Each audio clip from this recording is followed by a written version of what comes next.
বলো মামা সরি, তাহলে নামাই দেবো। তুমি বকা দিলা কেন সেটা বলো।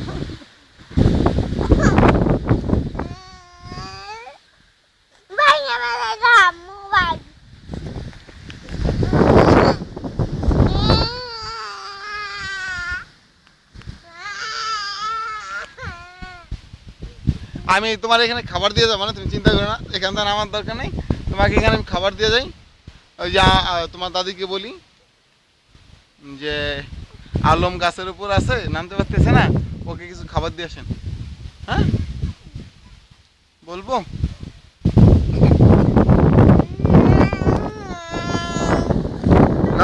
মানে তুমি কান্না কান্না করবা, কান্না করবা, দাঁত বেরোবে কেন? দাঁত বেরোয় না যেন, দাঁত দেখা যাইতেছে।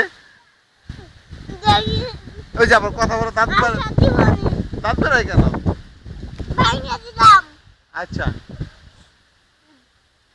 দিলাম সুদন নামাজে